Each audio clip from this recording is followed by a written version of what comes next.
Buenas, buenas, ¿cómo andan? Bueno, espero que muy bien. En este videito vamos a estar hablando un poco acerca de antibióticos. Es un tema arduo y súper largo, así que principalmente va a tener el objetivo de cómo encarar el tema y cómo ordenarse quizás para tratar de comprender los distintos grupos farmacológicos y dónde actúan, cuál es su mecanismo de acción y bueno, y a partir de ahí cada cual encontrará la forma de ir metiéndose y viendo la manera de recordarlo mejor. Como siempre decimos, estos videos no reemplazan en absoluto el material bibliográfico, ni mucho menos las clases que por suerte aún tenemos y que tenemos que cuidar, sobre todo en este contexto. Pero bueno, sí que es una ayuda entre estudiantes quizás con algunos temas que suelen costar más o que son un poco más pesaditos y tratamos ahí de darnos una mano. Para poder desarrollarlo vamos a usar de base este apunte que hemos compartido el cuatri pasado, que es bastante largo, está muy completo, está hecho con mucho amor, pero siempre de los siempre de los siempre recomendamos reforzar igual con bibliografía. Yo acá tengo abierto el Goodman porque es un libro que está buenísimo, es complejo, es largo, pero está muy bueno y está bueno animarse a meterse, a leer, a no entender un pomo y después terminar sacando, así, cuando uno escurre, termina sacando provecho de todo ese proceso, que es lo que nos termina quedando, ¿no? Así que no se pierdan de eso. Acá compartimos algo como para dar una manito, pero bueno, no reemplaza todo eso, ¿no? Bueno, vamos a arrancar ahora sí. Antibióticos. Para utilizar una primera gran divisoria de aguas, podemos dividir a los antibióticos, de acuerdo a su mecanismo de acción, en bactericidas y en bacteriostáticos. Estos dos grandes grupos, si se quiere, de antibióticos van a afectar de alguna manera a la bacteria de forma diferente. Los bactericidas lo que van a buscar hacer es destruir de forma directa al microorganismo. Estamos hablando de antibióticos, por ende vamos a estar refiriéndonos a bacterias, ¿verdad? Es decir, si uno va, aunque esto suceda en el hospital y no debería, pero si una persona presenta signos y síntomas que son de una infección típicamente viral, no hay por qué darle antibióticos. No existe dar antibiótico por las dudas, digamos. Eso es algo que se tiene que evitar fuertemente porque si no vamos a estar contribuyendo notoriamente y constantemente con lo que es la resistencia antimicrobiana. Entonces, ante una infección que tiene todas las características clínicas de ser bacteriana, puedo llegar a dar un antibiótico en forma empírica si toda esa clínica coincide con una infección bacteriana y siempre que pueda está bueno echar mano a algún estudio que me confirme efectivamente esa etiología, ¿sí? Como un cultivo, bueno, depende de qué estemos hablando, lo que vamos a utilizar. Bueno, entonces, dentro de los bactericidas, lo que se va a estar buscando es destruir, decíamos, en forma directa a ese microorganismo. ¿Cómo van a lograr los antibióticos bactericidas esto? Bueno, lo van a lograr de diferentes maneras. Por un lado, lo pueden hacer alterando la estructura o la función de la membrana plasmática, que es un poquito más interna, de las bacterias, o bien de la pared celular, ¿sí? Entonces, dentro de lo que son los inhibidores de la síntesis de la pared celular, que es la más externa, vamos a encontrar, por ejemplo, a las penicilinas, a las cefalosporinas, a los carbapenémicos, a los monobactámicos, etc. Y dentro de los que son alteradores de la membrana celular, vamos a encontrar a otros antibióticos como por ejemplo la daptomicina. Estos antibióticos lo que hacen es desorganizar la membrana plasmática de las bacterias y terminan ocasionando la fuga de contenido y por ende induciendo, digamos, la muerte celular de esa bacteria. Otro tipo de antibióticos que también son bactericidas son los que inhiben la síntesis de ADN o de ARN. ¿Esto qué termina siendo? Está señalado acá porque actúan a nivel ¿no? de los ácidos nucleicos. Acá arriba lo pusimos de otra manera, volvemos para arriba por si a alguien le resulta más claro. ¿Qué que se pueden llegar a alterar la integridad o la síntesis de los ácidos nucleicos. Y ahí vamos a encontrar cuando se inhibe, por ejemplo, la síntesis de ácidos nucleicos, a las quinolonas, a las rifamicinas como la rifampicina, ¿sí? Y también dentro de los bactericidas tenemos a los aminoglucósidos, que ahora vamos a ver por qué está en este cuadrito de acá, en este dibujito de acá. Que también los aminoglucósidos son bactericidas porque lo que van a hacer en una segunda instancia es inducir una lectura errónea del código genético. Ahora cuando vayamos a este gráfico nos profundizamos un poquito más en este tema. Pero como regla general, los bactericidas entonces van a alterar la estructura o la función de la membrana plasmática o de la pared celular bacteriana para destruir al microorganismo, o bien van a alterar la integridad o la síntesis de los ácidos nucleicos, es decir, de ADN o de ARN, ¿sí?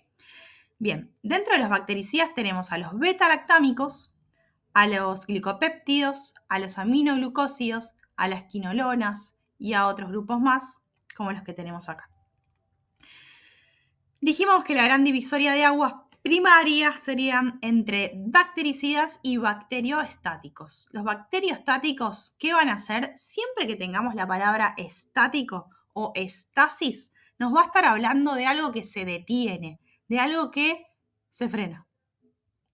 Como, por ejemplo, en la colestasis. Hay una estasis, algo que se frena dentro de la vía biliar. Eso puede ser a punto de partida de una litiasis o de alguna otra cosa, no importa.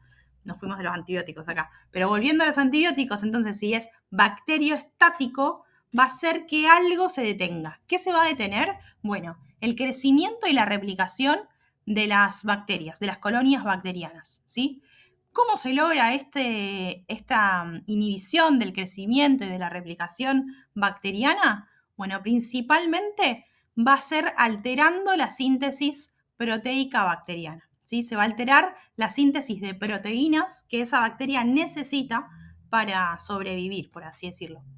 Va a detener ese crecimiento. Y eso también va a permitir que nuestro sistema inmune responda, ¿verdad? Si yo detengo el crecimiento bacteriano, retengo la replicación, le estoy dando más tiempo al sistema inmune para que responda.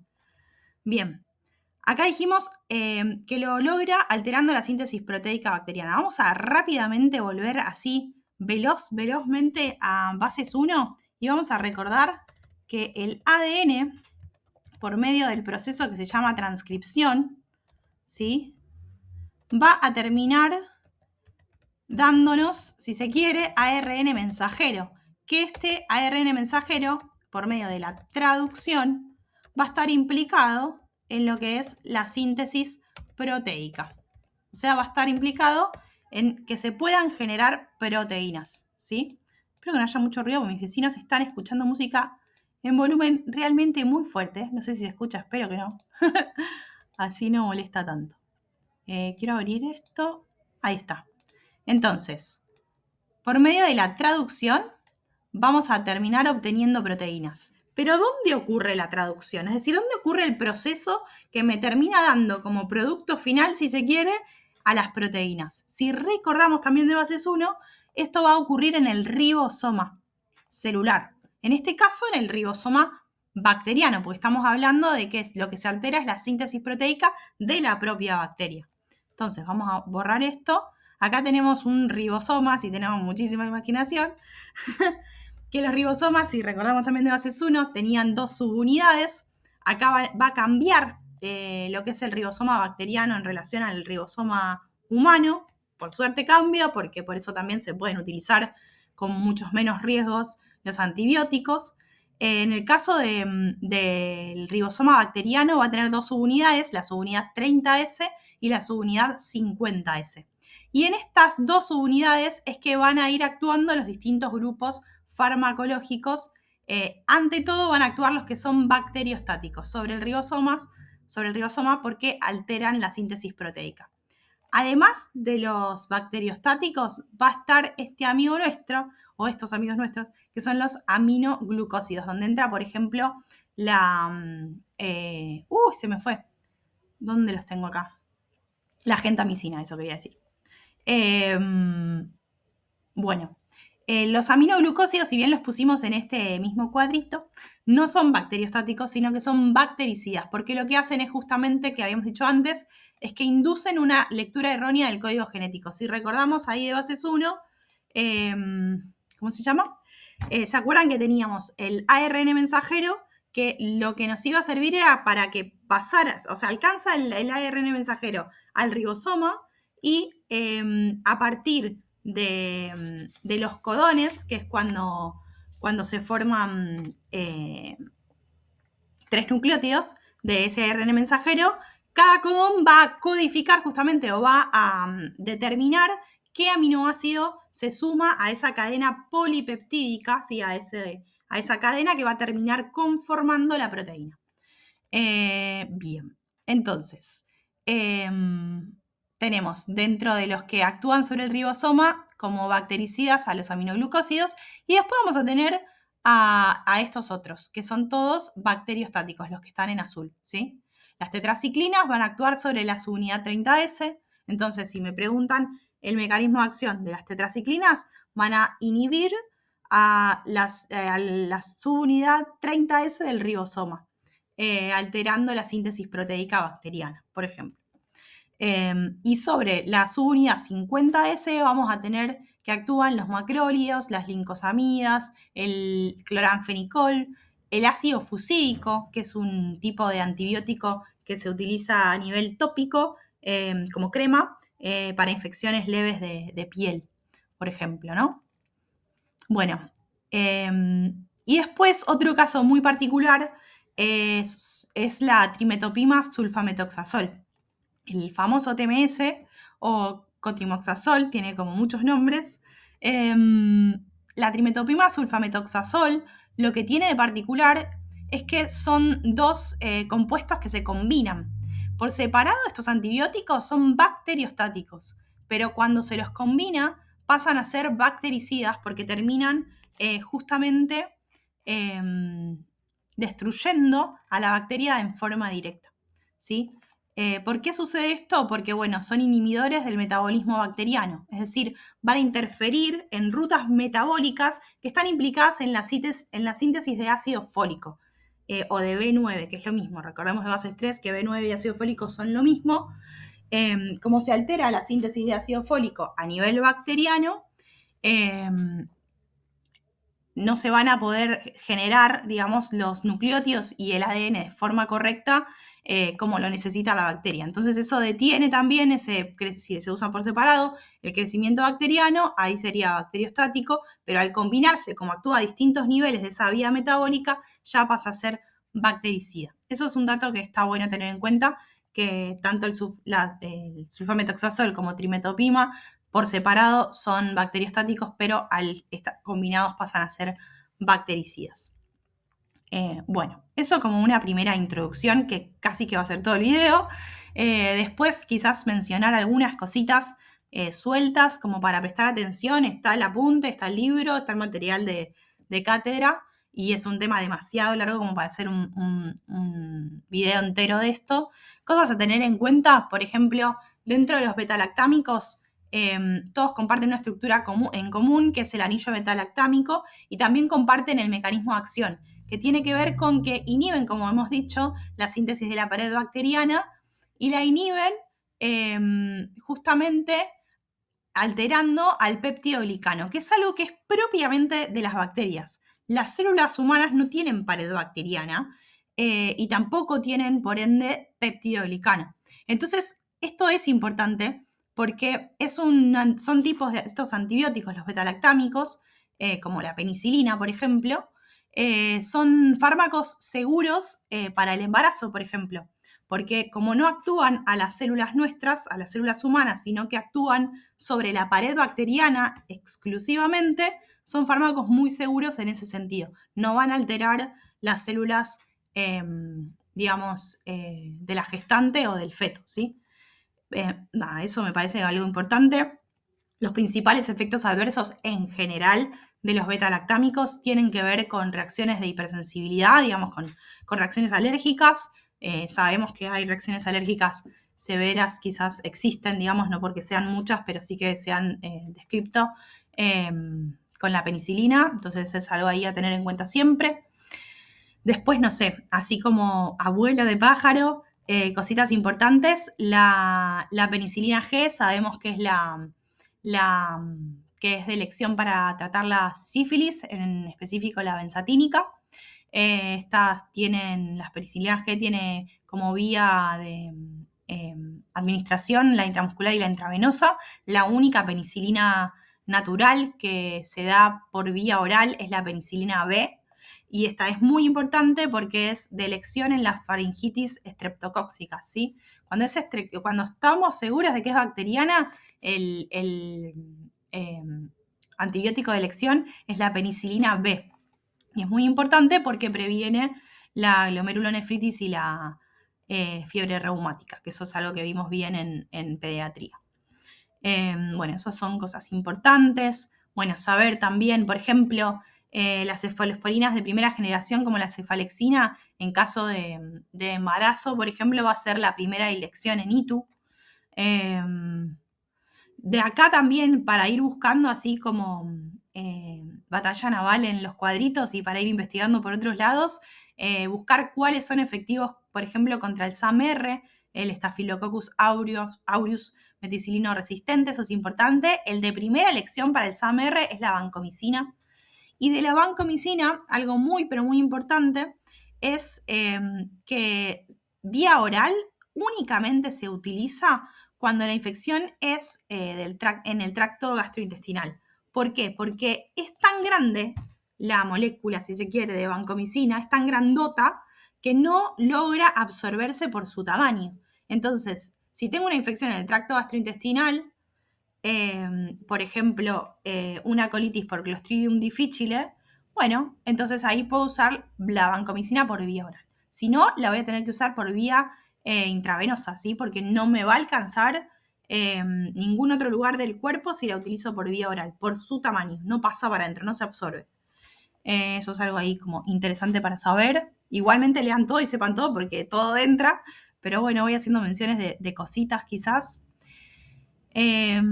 También otra cosa interesante para buscar es qué fármacos prolongan el QT como efecto adverso, porque es algo que es relevante. Las quinolonas entran ahí en ese grupo, en esos fármacos que tienen como posible efecto adverso la prolongación del QT, los macrólidos también.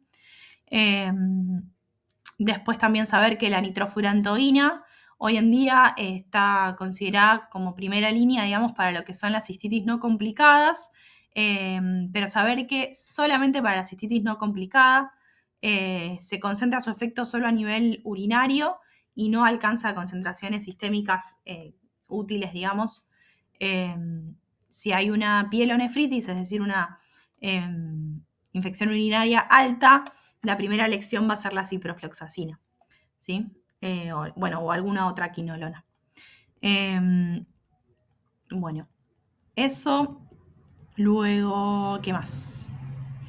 Las que tienen amarillo es como que es interesante leerlas. Bueno, el cloranfenicol es súper tóxico porque, digamos, genera efectos adversos mortales realmente, puede generar anemia plásica, el síndrome de gris del recién nacido, que es fatal, y se da porque la eliminación del cloranfenicol es principalmente hepática.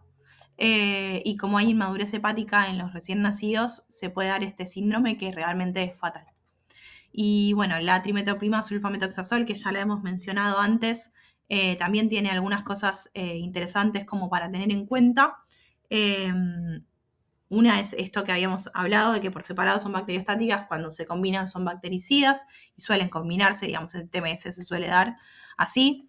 Efecto adverso principal, síndrome de Stephen-Johnson, siempre que lo lean a eso es una reacción grave de hipersensibilidad, ¿sí? También se da con antiepilépticos y con otros tipos de fármacos. Y si se acuerdan, lo que hacían la timetoprimida sulfametoxazol era bloquear de manera secuencial en distintos lugares de las vías metabólicas la síntesis de ácido fólico bacteriano.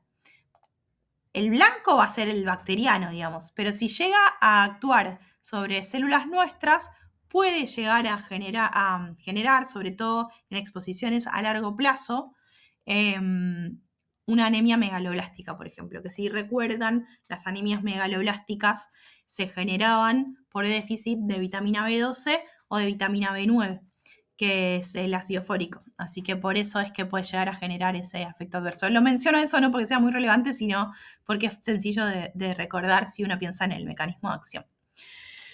Y bueno, eso creo que es lo más importante de todo. Sepan también para infecciones menores en piel, cuáles se usan, para infecciones más grandes en piel, que está más arriba, cuáles se usan. Digo, vayan buscando un poco quizás eso.